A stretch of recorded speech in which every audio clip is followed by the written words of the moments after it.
Again, you can insist that I'm wrong about that and that these are important, useful endeavors, but that's not the point. Even if you're right, do you consider it civilized and just and moral to forcibly rob me for whatever causes you think I should support? Or to ask government to forcibly rob me for whatever causes you want me to support? Let's say you live on the banks of a river that floods every few years, and a new neighbor moves in, and he decides to build a basement. Nobody else around there has a basement because they flood all the time. And this new neighbor decides not to buy flood insurance. And you inform him, first of all, your basement's going to flood constantly, and second of all, you really should have flood insurance. And so you tell him these things, and you're absolutely right on both points. The question is, do you have the right to hire someone to go force your neighbor to fill in his basement and force him to buy flood insurance? Granted, those are things he should have chosen on his own, and it was kind of stupid of him not to. That's not the question. The question is, do you have the right to send thugs to his house to force him to make whatever choices you think he should have made? Now, I doubt you do that in your day-to-day life, but you absolutely do that. You absolutely do the same thing by way of government if you still vote. And all of you Republican and Democrat voters out there, you constantly do this to each other. Both of you are trying to elect people who will try to force the other side to make choices they don't like, or fun things they're opposed to, or things they think are stupid. And while you're both doing that to each other, you're also both doing it to me. Now, incidentally, I don't do that to either of you. I don't want either of you, Republican, Democrat, whatever, I don't want you to be forced to fund anything that you're against. But then, I'm a bit radical. So, to be perfectly blunt, if you vote Democrat or Republican, you voted for the people and the system that put me in a cage for a year for not funding things that I believe to be harmful and destructive. So, thanks a lot for that. And I bet it never occurred to you that maybe you ought to feel guilty about that. Because you've always been taught that if you ask government to control your neighbor's choices and make him fund what you want, that's okay. That's legitimate. And that anyone who resists such attempts to control or extort them is a nasty criminal who deserves to be imprisoned. Well, that music means we're coming up on a break. But when we come back, I'm going to give a public confession and apology. Stay tuned, and we'll be back with Outside the Cage.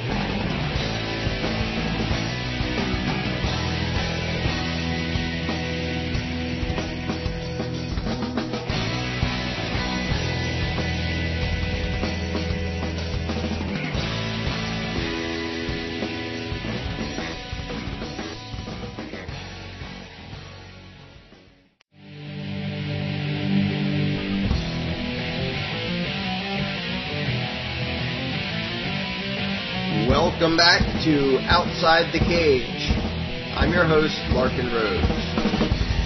Now, as promised before the break, it's time for me to make a public confession and apology. Now, this is about things I did many years ago, but I'm still pretty embarrassed and ashamed that I ever did such things. In short, I zealously advocated violence against innocent people.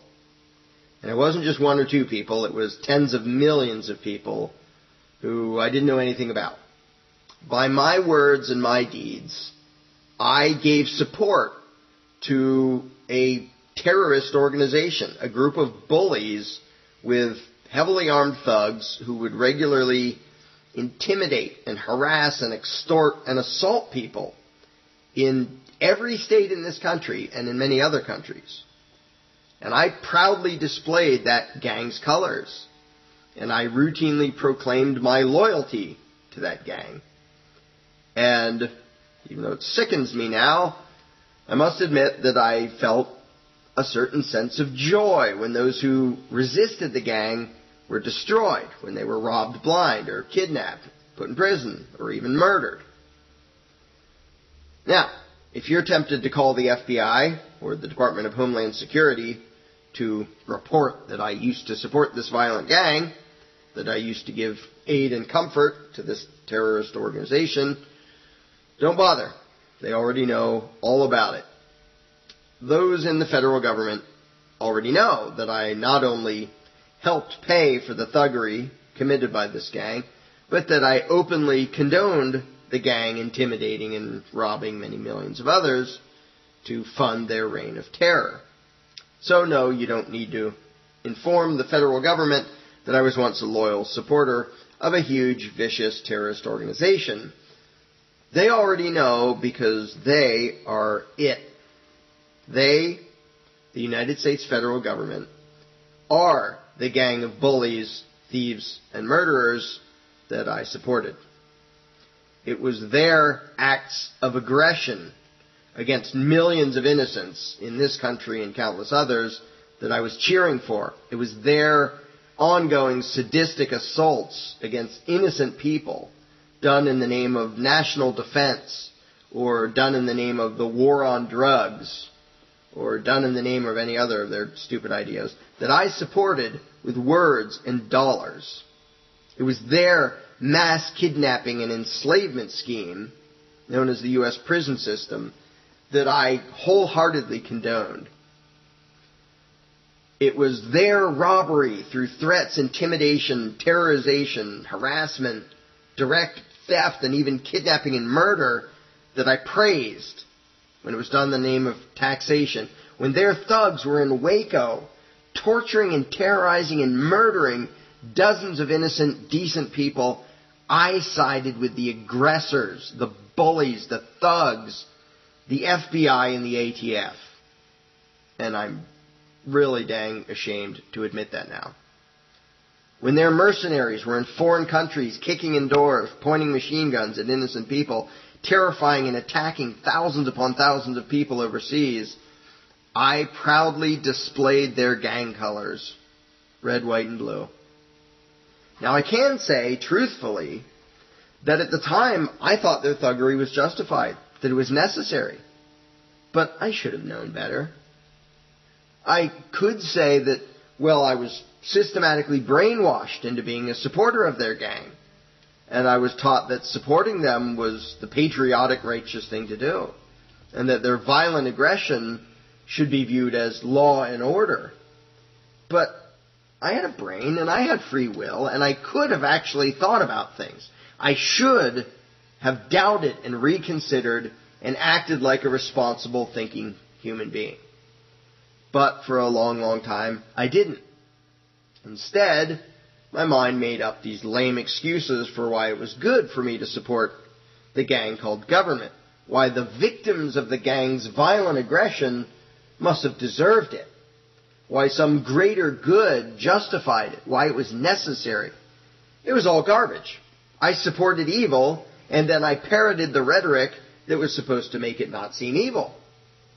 I was a patriotic, law-abiding taxpayer. I supported the troops, and I supported law enforcement. I had an FOP sticker and a sheriff's department sticker on my car.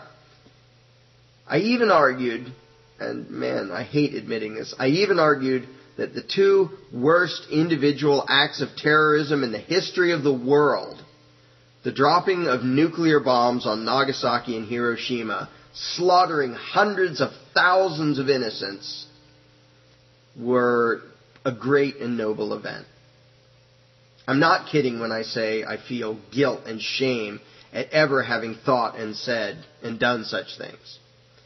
I could say I didn't know any better and that everyone else around me was doing it too, but what kind of cop-out is that?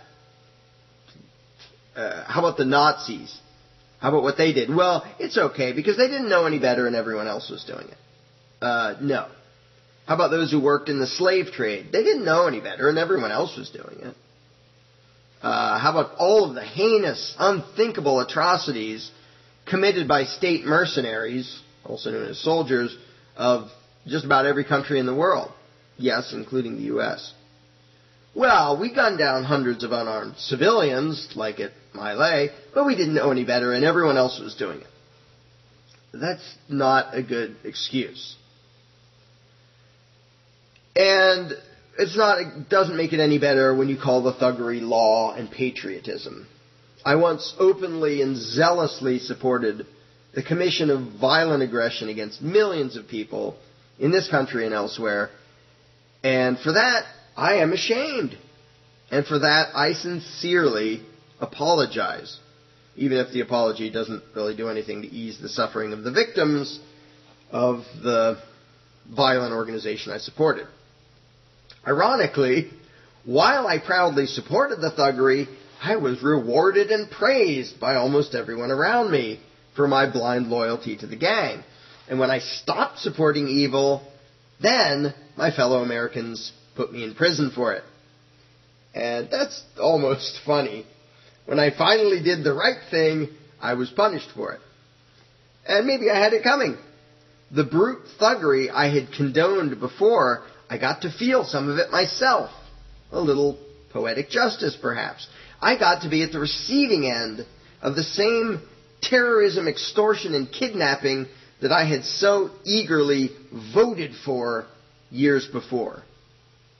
Do unto others. Yep, they did unto me. For years, I supported the statist extortion known as taxation, and I supported the kidnapping of resistors, known as imprisoning tax cheats.